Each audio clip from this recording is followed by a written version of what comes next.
د اشرف غني او عبدالله ترمنځ د اختلافاتو له امله د واشنګټن د مرستو کمیدل. امریکا متحده ایالاتونو $1 میلیارډ مرستې کمې کړې او د نورو پر کمولو خبر کوي.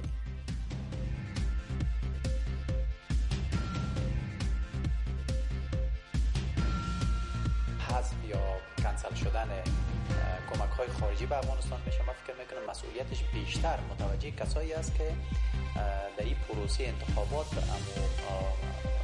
مانع ایجاد میکنن. امریکا متحده ایالاتونو د بهرنی چارو وزارت اعلامیه په تړاو خبرګونونه. عبدالله وایي د سیاسي بحران د حل رامنځته شوی فرصت ضایع شو.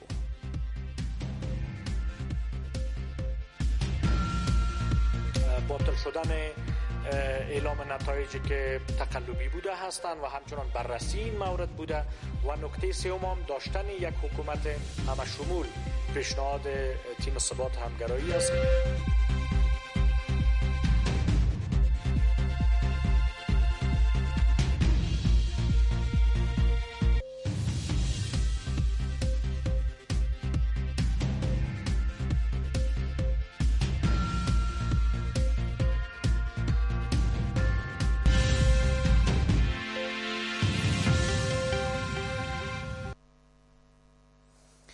سلام، د شپږو بجو خبري ټولګې ته ښه راغلاست. نن سه شنبه د 1499 هجري لمریز کال د وري 15 او د 2020 میلادي کال د مارچ 15مه نیټه ده.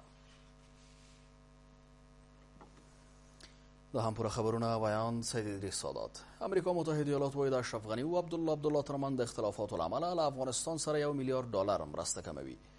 د امریکا متحده ایالاتونو د بهرنی چارو وزارت کابل ته د مایک پامپیو تر بې نتیجې سفر وروسته په یوه اعلامیه کې د اشرف غني او عبدالله ترمنځ اختلافات د امریکا ملي ګټو ته خطر ګڼلی ویلي دي. واشنګټن هڅه وکړه چې په افغانستان کې د یو ټول شموله حکومت جوړېدو ته لار هواره کړي، خو دواړو لورو خپلو اختلافاتو ته ادامه ورکړه. امریکا وایي سیاسي توافق د افغانستان د جګړې یوازینی حل دی، خو افغان مشران د مشترک اعلامیې پر تعهداتو چې د بین الافغاني خبرو لپاره د پلاوي ټاکل او د زندانیانو آزادول پکې شامل دي عمل نه کوي. په ورته وخت کې مایک پامپیو په کابل کې له افغان مشرانو په قطر کې له طالب استازو سره تر لیدنې وروسته ویلي که افغان لوري ستونزې حل نه کړي نو دوی به لاس په کار شي. هغه ویلي چې د مرستو کمښت به د افغان ځواکونو وړتیاوې اغېزمنې نه کړي او دوی د دغو ځواکونو دوامداره ملاتړ ته ژمن دي. د امریکا بهرنیو چارو وزارت د یوې اعلامیې په خپرولو سره له اشرف غني او عبدالله سره د سیاسي جوړجاړي لپاره د مایک پامپیو د بې پایلو هڅو په تړاو غبرګون ښودلی دی. په دې اعلامیه کې راغلي چې دوی له دې کبله عمیقا ناهیلي شوي چې عبدالله او اشرف غني توافق ته ونه رسېدل او دغه کار د امریکا او افغانستان اړیکو ته زیان رسولی دی. امریکا وایي په سیاسي جوړجاړي کې د افغان مشرانو پاتې راتلل او د سولې د پروسې بې سرنوشته پاتې کېدل د امریکا ملي ګټې له مستقیم خطر سره مخ کوي او دوی له همدې عمله سږکال له افغانستان سره خپل $1 میلیارډ مرستې کموي او د نورو مرستو پر کمولو هم غور کوي. د اشرف غني او عبدالله ناتواني د امریکا ګټو ته مستقیم تهدید متوجه کوي. د اوس لپاره به د امریکا حکومت له افغانستان سره پر خپلو همکارۍ د بیاکتنې بهیر پیل کړي. د نورو اقداماتو ترڅنګ موږ نن په افغانستان کې د خپلو مرستو تعدیل اعلانوو او سږکال به له افغانستان سره خپل $1 میلیارډ مرسته کمه کړو.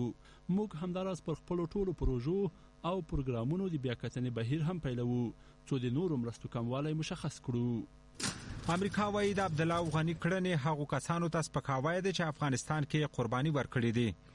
د امریکا بهرنیو چارو وزیر مایک پامپیو کابل کې له افغان مشرانو او قطر کې له طالب استازو سره تر لیدو وروسته رسنیو ته ویلي چې که افغان لوري خپل منځي ستونزې حل نه کړي او ژر د ګډې اعلامیې او طالبانو سره د امریکا د هوکړې د موادو د عملي کولو لپاره لاس په کار نشي نو دوی به اړ شي چې په خپل اقدامات وکړي. پامپیو له خبریالانو سره په خبرو کې ویلي چې د مرستو کمښت به د افغان ځواکونو وړتیا اغېزمنه نه کړي او په وروستیو لیدنو کې هم ټولو خواو ته دا ټکی واضح کړی دی. دوی په دې هم پوهیږي چې موږ افغان ملي امنیتي ځواکونو چې د ډیر وخت وینې او پیسو پانګونه مو پرې کړې دفاع ته دوام ورکوو. جنرال میلر د نن ورځې په ډیرو ناستو کې راسره وو.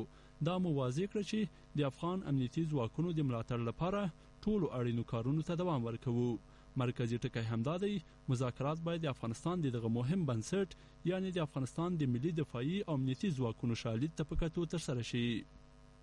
شنونکي د افغان ځواکونو د حمایې لپاره بهرنۍ مرستې مهمې ګڼي، خو وايي متحده ایالتونه غواړي افغان امنیتي ځواکونه د دوی په کنټرول کې وي. هغه په خاطر دوی دغه خبره کړې چې موږ ډېره قرباني ورکړې چې په امنیتي ځواکونو باندې چې په نورو برخو کې د دوی نه جرأت، یعنې په دې معنی چې هغوی ته یو سپکاوی دی، یو توهین ده، کومه قرباني چې هغوی ورکړې، کومه سرمایه‌ګذاري چې موږ په دوی کړې. نو فکر کوم دا فشارونه دي چې د امریکا دولت په دوی راوړي تر څو یو جوړجاړي ته آماده شي. د امریکا بهرنیو چارو وزارت همداراز وایي که د افغانستان مشران د یو همشموله حکومت لپاره زمینه برابر کړي، چې امنیت تامین کړي، د سولې خبرو کې ګډون وکړي، متحده ایالتونه چمتو دي چې د دغو هڅو ملاتړ وکړي او د مرستو کمیدو په تړاو تصمیم بیرته واخلي. عبدالله وایي د سیاسي بحران د حل لپاره رامنځته شوي فرصت استفاده ونه شوه. سپیدار ماڼۍ وایي افغانستان ته د امریکا متحده ایالتونو بهرنی چارو وزیر سفر د کړکېچ د حل لپاره ښه فرصت و، خو ترې سمه استفاده ونه شوه او د افغانستان د سیاسي بحران او له هېواد سره د کمیدونکو مرستو د بندېدو مسؤلیت هغو کسانو ته ورګرځي چې د بحران په لټه کې دي.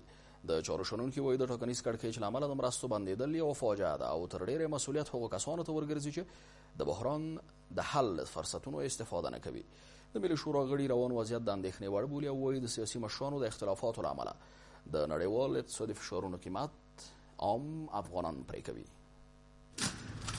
د امریکا لخوا د محمد اشرف غني او عبدالله ترمنځ د سیاسي اختلافاتو له امله د مرستو بندېدو اندېښنې ډېرې کړې دي.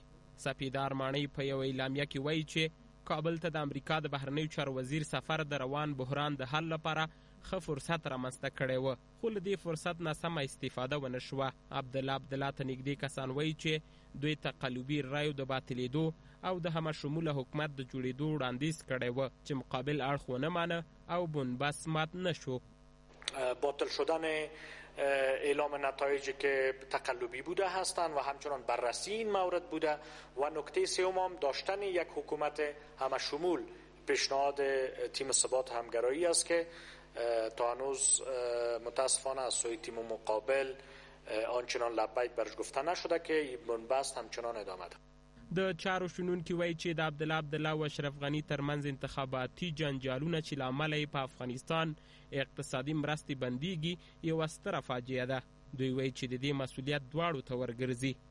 که بحران انتخاباتی سبب به اصطلاح حذف یا کنسل شدن کمک‌های خارجی به افغانستان میشه، من فکر میکنم مسئولیتش بیشتر متوجه کسایی است که در این پروسه انتخابات مانع ایجاد میکنند. د ولسمشر غني او عبدالله ترمنځ د سیاسي اختلافاتو له امله د امریکا لخوا د مرستو پر بندېدو په ملي شورا کې هم تود بحث روان دی. د مشرانو جرګې غړي وایي چې پر افغانستان اقتصادي فشار د سیاسي رهبرانو پر ځای د عامو افغانانو په زیان دی او روان وضعیت د اندېښنې وړ دی. دوی وایي د روان بحران د حل لپاره باید سیاسي مشران انعطاف وښیي. و ما از ایالات متحده امریکا میخواهیم که اگر فشار اقتصادی شما بالای مردم افغانستان میری به دو رهبر ربط نمیگیره. این در حقیقت این فشار شما بالای مردم افغانستان است. این رهبرای سیاسی ما خودگذری داشته باشند، بپذیرن اعلان نتایج انتخابات و قبول بکنن، به خاطر مردم باید از خودگذری کار گرفته شود. امریکا داسې مهال د عبدالله او اشرف غني ترمنځ اختلافات د امریکا ملي ګټو ته خطر بولي او له افغانستان سره د خپلو $1 میلیارډ مرستو د کمیدو خبره کوي چې د ولسمشرۍ ټاکنو د نهایي پایلو اعلان له امله په هممهاله توګه اشرف غني او عبدالله د تحلیف مراسم ترسره کړي او دواړه ځانونه قانوني ولسمشران بولي. په همدې حال کې ولسمشر غني وایي عبدالله غیر قانوني غوښتنې درلودې او د مرستو کمیدل اغېز نه کوي. اشرف غني وایي غوښتل عبدالله ته د سولې پروسه کې اساسي نقشه او ملګرو ته یې کابینه کې سهم ورکړي، خو نوموړي د اساسي قانون پر بدلون ټینګار درلود او داسې جوړښت یې غوښته چې له اساسي قانون سره په ټکر کې و. اشرف غني د امریکا متحده ایالتونو لخوا د $1 میلیارډ مرستو د کمیدو په غبرګون کې وایي د دغو مرستو کمیدل پر کلیدي برخو او د خلکو پر ژوند اغېز نه لري او له نورو سرچینو د دې تشې د ډکولو لپاره هڅې کوي. نوموړی وایي هڅه کوي له واشنګټن سره د خبرو له لارې یو د ستونزو حل کړي. ولسمشر غني د امریکا د بهرنیو چارو وزارت د اعلامیې په تړاو چې د افغان مشرانو د اختلافونو له امله به له افغانستان سره $1 میلیارډ مرستې کموي خبرګون وښود. اشرف غنی وایي چې له افغانستان سره د امریکا د $1 میلیارډ ډالري مرستو کمیدل د افغانستان پر کلیدي برخو او د افغانانو پر ژوند کوم اغیز نه لري او له نورو منابعو به د دې خلا د ډکولو هڅه وکړي. اشرف غنی وایي هڅه کوي څو دا موضوع له امریکا سره د خبرو له لارې اواره کړي. برایتان اطمینان داده میتوانم که کاهش کمک ایالات متحده آمریکا تأثیر مستقیم بالای بخش‌ها و سکتورهای کلیدی ما نخواهد داشت و تلاش خواهیم کرد هم با روش ریاضتی و هم با جستجوی منابع بدیل این خلا را پر بسازیم. اشرف غنی وایي چې د ټول شموله حکومت جوړېدو ته ژمن دی او غوښتل چې عبدالله ته د سولې پروسه کې اساسي نقش او ملګرو ته کابینه کې سهم ورکړي، خو هغه د اساسي قانون په تغییر ټینګار درلود. اشرف غنی وایي د اساسي قانون خلاف جوړښت سره مخالف دی. غوښتل مې د خپل وعدې په اساس ډاکټر صاحب عبدالله ته د سولې پروسې کې اساسي نقش او د ټیم ملګرو ته په کابینه کې رول ورکړم. اما هغه د اساسي قانون پر تغییر ټینګار کوي، هغه هم په یوه شپه کې. ولسمشر غنی پر طالبانو هم غږ وکړ چې د کرونا وایروس سره د مبارزې په هدف د اوربند وکړي. دا په داسې حال کې د چې عبدالله په یوه اعلامیه کې ویلي چې د افغانستان د بحران د هواري لپاره د امریکا د بهرنیو چارو وزیر مایک پامپیو له سفر څخه سمه استفاده ونه شوه.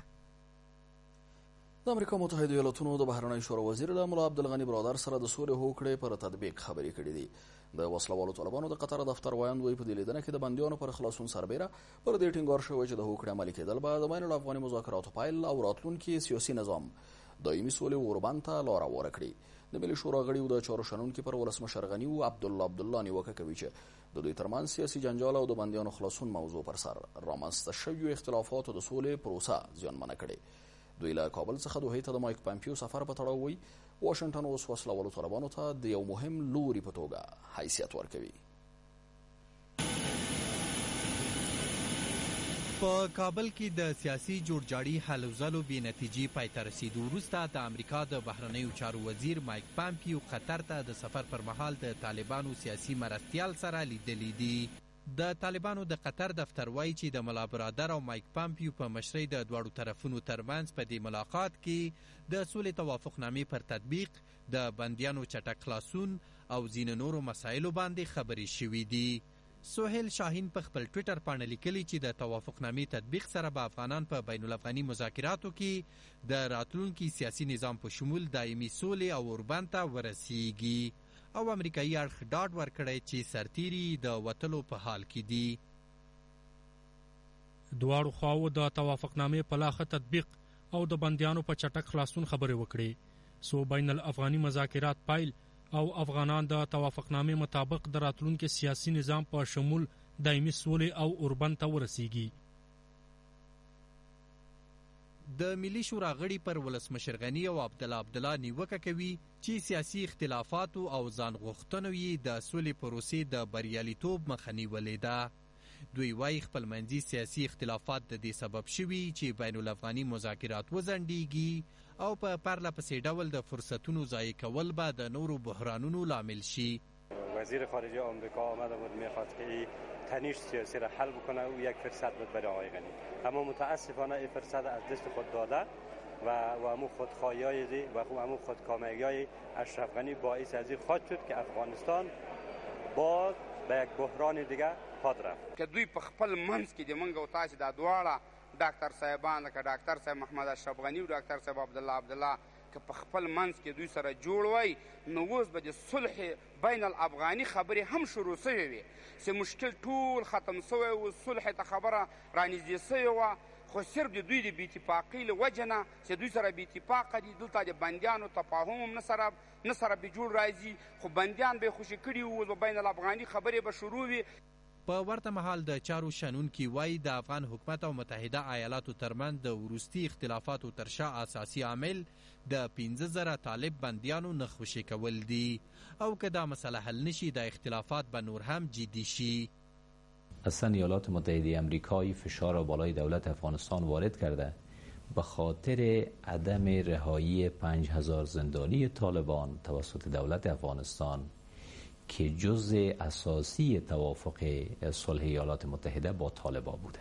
له کابل څخه دوحې ته د امریکا د بهرنیو چارو وزیر سفر او د طالبانو له مرستیال سره یې لیده کاته داسې مهال دی چې د چارو شنونکي وایي امریکا اوس د اوسني نظام په څیر طالبانو ته هم د یو مهم جهت په توګه ارزښت ورکوي. د روغتیا وزیر وایي ممکن په افغانستان کې 80 سلنه خلک پر کرونا ویروس اخته شي. د روغتیا وزیر د یوې خبري غونډې په ترڅ کې ویل د روغتیا نړیوال سازمان د اټکل له مخې که احتیاطي تدابیر ونه نیول شي ممکن په افغانستان کې 14 میلیونه وګړي پر دې ناروغۍ اخته او 110,000 کسان ترې مړه شي. یاد وزارت وایي سره له سبا په هرات ولایت کې د ورځې لخوا پر ګرځېدو بندیز اعلانېږي، خو وایي که خلک همکاري ونه کړي د یوې سترې فاجعې احتمال زیات دی. د عامه روغتیا وزارت مسؤلانو خبرداري ورکړ چې که خلک د کرونا وایروس د مخنیوي لپاره پر احتیاطي تدابیر عمل ونه کړي نو په افغانستان کې به یو ستر انساني فاجعه رامنځته شي. فیروز الدین فیروز چې په کابل کې وی خبري ناشته ته خبرې کولې ول د روغتیا نړیوال سازمان د اټکل پر اساس ممکن د افغانستان 80 سلنه وګړي په کرونا ناروغي اخته شي او 110,000 کسان خپل ژوند له لاسه ورکړي. وقتی که ما 80% از 32 میلیون محاسبه میکنیم بیش از 16 میلیون هموطن ما به این مبتلا خواهد شد. یک گپ بسیار جدی و اساسی است. از این 16 میلیون 66% که بیش از 8 میلیون نفر میشه میتونه اعراض و علائم نشان بده و از این 8 میلیون نفر 700,000 نفرش ضرورت به این داره که به شفاخانه بیاید. از این 700,000 نفرش در حدود 210,000 ضرورت داره که با مراقبت جدی نیاز داره و از این 210,000 فرد خدا نکنه او را احتمالی است که باید 110,000 نفر فوت کنه. فیروز الدین فیروز وایي په افغانستان کې د کرونا وایروس 42 مثبت پیښې ثبت شوې خو په وینا د غشمیر مخ په زیاتېدو دی او ممکن تر راتلونکو اونیو پورې کچل ورشي. د عامه روغتیا وزارت اعلان وکړ چې سر له سبب په هرات ولایت کې د ورځې لخوا ګرځ بندیز اعلان شي او خلک باید د دې ناروغۍ د مخنیوي په برخه کې له حکومت سره مرسته وکړي. قیود روزگردی در هرات باید وضع شود. وزارت صحت عامه، وزارت داخله و همچنان جناب عمر صاحب دست جمعی به این تصمیم گرفته شد که یک راهنمود تطبیق قیود روزه در ولایت هرات ما تا ساعت 2 بجه باید تکمیل کنیم و جهت منظوری به مقامات دولت افغانستان ارسال کنیم.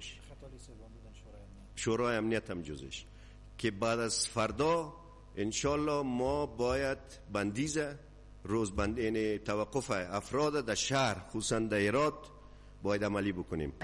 ورته مهال د ولسمشر سلاکار وای د دې ناروغۍ د مخنیوي لپاره د حکومت په کچه پوره همغږي رامنځته شوې او ټول چارې به د عامه روغتیا وزارت تر چتر لاندې پرمخ وړل کیږي. مبارزه با ویروس کرونا یک کار فراسکتوری است و تمام دولت، نه تنها دولت بلکه دولت جمع تمام اقشار مردم افغانستان مسئولیت دارن، مکلف هستند که در این مورد فعالیت بکنن. اما آنچه که مهم است است که تمام از این فعالیت ها باید در محور وزارت صحت عامه و با رهبری وزارت محترم صحت عامه صورت بگیره. د عامه روغتیا وزیر وایي سرلدې چې په کابل کې د ودونو، تالارونو، حمامونو او د راټولېدنې په نورو ځایونو بندیز لګول شوی خو په وینا خلک لا هم د هغوی لارښوونو ته پام نه کوي چې پایلې به خطرناکې وي. په افغانستان کې د ناټو 4 سرتیري پر کرونا ویروس اخته شوی دی. په افغانستان کې د ناټو غوڅ ملاتړ ماموریت ویلي دی چې 4 سرتیري د کووډ-19 یا کرونا ویروس پر ناروغۍ اخته او بیلګې مثبت تشخیص شوی دي. غوڅ ملاتړ ماموریت ویلي چې مهم لومړیتوب دا دی چې د خپل سرتیرو ساتنه له کرونا یې وژغوري. د امنیتي ځواکونو لخوا په هرات ولایت کې د خلکو پر راتګ بندیز وضع کیږي. د نوموړي ولایت سیمه ییز چارواکي وایي د دې طرحې په عملي کېدو سره هڅه کوي څو د هرات ښار اوسیدونکو ترمنځ د کرونا ویروس له خپرېدو مخنیوی وشي. خو د هرات د ولایتي شورا ځینې غړي له دې طرحې سره مخالفت ښیي او ټینګار کوي چې دا کار به د دې ولایت اوسیدونکي له ګڼو ستونزو سره مخ کړي. کرونا هغه ویروس نړۍ له خطر سره مخ کړي. افغانستان په ځانګړي توګه هرات ولایت ته د دې ویروس انتقال اندېښنې ډېرې کړي او چارواکي ټینګار کوي چې له دې ویروس سره د مبارزې لپاره یې ټول چمتووالی نیولی دی. چارواکي وایي چې ډېر ژر به هرات ښار کې د خلکو پر تګ راتګ بندیز وضع شي. ما پیرامون وضعیت عمومی ولایت هرات تشدید اقدامات و همچنان وضع قیودات بیشتر در داخل شهر هرات به خاطر به توقف گردش ویروس کرونا. په ورته مهال د هرات ولایتي شورا یو شمېر غړي وایي چې د هرات د صحت عامې ریاست هیڅ ډول امکانات او تدابیر د دې ناروغۍ د مخنیوي لپاره نه لري او د هرات قرنطین کېدل نور ستونزې هم زیاتولی شي. دوی وایي هرات کې د روغتیایي مرکزونه مجهز شي. از طریق وزارت صحت عامه اعلان شد که باید ایراد در حالت قرنطینه قرار بگیره، اما او شرایط را آماده نکردم. او ظرفیت وجود نداره برای جلوگیری از قرنطینه کردن و جلوگیری از شیوع کرونا. متاسفانه یک اعلان وزارت صحت عامه کرده، هیچ امکاناتی را فراهم نکرده، هیچ برنامه‌ای هم در این قسمت وجود نداره که مردم به چی شکل قرنطینه بشن. حاجی کامپ سلبستریز روغتون د شیدانی روغتون او لایبرټي شرکت هغه سیمې دي چې روغتیایي مسؤلانو د کرونا ویروس ناروغانو د درملنې لپاره په نظر کې نیولې دي. هرات کې د عامې روغتیا ریاست چارواکي وایي چې د تنفسي دستګاو له کمبود سره مخ دي، خو ټینګار کوي چې د دې دستګاو د پیرولو لپاره یې هڅې چټکې کړې دي. تجهیزاتی که برای مریض عادی ما همین مریضایی که مثل تا حال داشتیم ما برای این مریضا هست. شفاخانه شهیدر بیشتر از این فرص میکنیم که برای مریضای خراب ما با ونتیلاتور با اکسیژن بیشتر مجهز باشه. هرات ولایت کې د کرونا ناروغۍ له امله د خلکو پر تګ راتګ د بندیز په تړاو څرګندونې داسې مهال دي چې ویل کېږي سره له چهارشنبې ورځې به هرات ولایت قرنطین شي. مشرانو جرګې په هیواد کې د ناامنیو د زیاتېدو له کبله اندېښنه څرګنده کړه او په دې تړاو د جدي اقداماتو غوښتنه وکړه. که څه هم جرګې پر همدې مسله د پوښتنو او وضاحت لپاره د کورنۍ چارو وزارت، ملي امنیت ریاست، کابل امنیه قومندانۍ او د کابل ملي امنیت ریاست مسؤلینو ته بلنه ورکړې وه، خو د ملي امنیت له رئیس پرته نور چارواکي غونډې ته راغلي. سناټورانو له کرونا ویروس سره پر جدي مبارزې ټینګار وکړ او همداراز غوښتنه وکړه چې د دې ویروس د خپرېدا مخنیوي لپاره د اړوند ادارې له عامې روغتیا وزارت سره همکاري وکړي. همداراز جرګې پریکړه وکړه چې د کرونا ویروس د مخنیوي له امله به په اونۍ کې یوازې د سې شنبې په ورځ عمومي غونډه کوي. په دې وروستیو کې د پلازمینې کابل په ګډون په یو شمېر ولایتونو کې د ناامنیو زیاتېدو د مشرانو جرګې غړي اندېښمن کړي او د جدي تدابیرو غوښتنه کوي. د جرګې غړي وایي چې په تیرو څو ورځو کې د ناامنیو له کبله په لسګونو کسانو چې امنیتي سرتېري، دیني عالمان او عام وګړي پکې شامل دي خپل ژوند له لاسه ورکړی دی. در کاپیسا در همین ایام کاهش خشونت بیشتر از 20 نفر شهید شده از نیروهای امنیتی و تعداد زخمیان بسیار است. همچنان در سایر ولایات افغانستان در روزهای نوروز همین 2-3-4 روز گذشته تلفات و جنگ‌های وجود داشت که قابل تشویش و نگرانی است.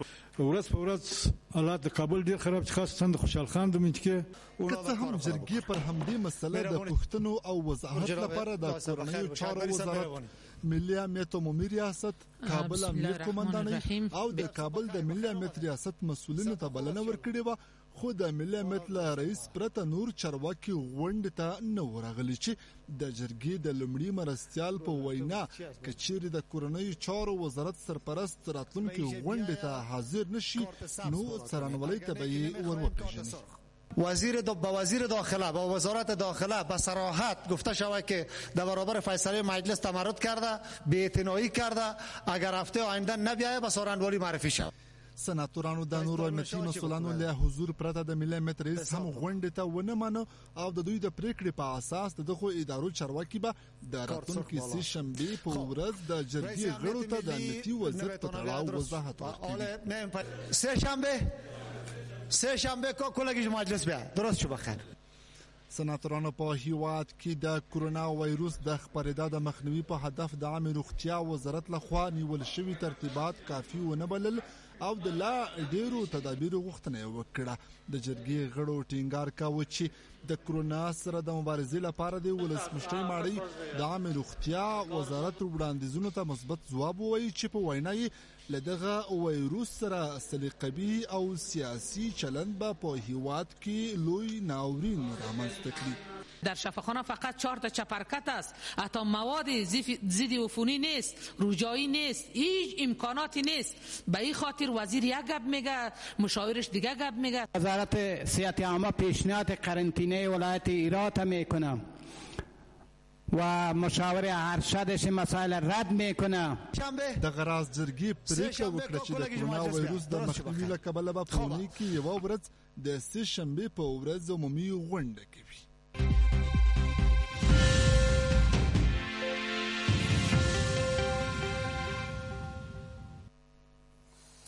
بیا هم ښه راغلاست. او په نړۍ کې پر کرونا ویروس د اخته کسانو شمېر نږدې 400,000 تنو ته رسېدلی او د مړو شمېر هم له 12,000 اوښتی دی.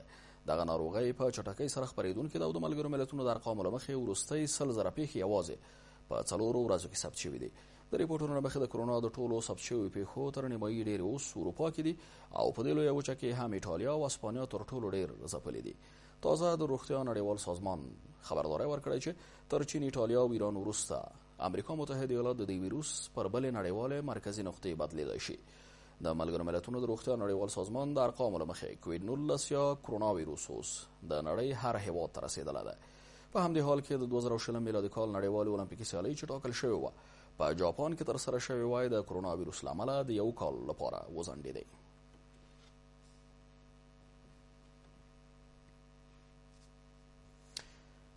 له دې سره مو روانه خبري ټولګه په همدې ځای پای ته رسېږي. تاسو رابولم له کابل نیوز څخه د پاتې خبري او سیاسي خپرونو لیدو ته. تر بیا د خدای په امان.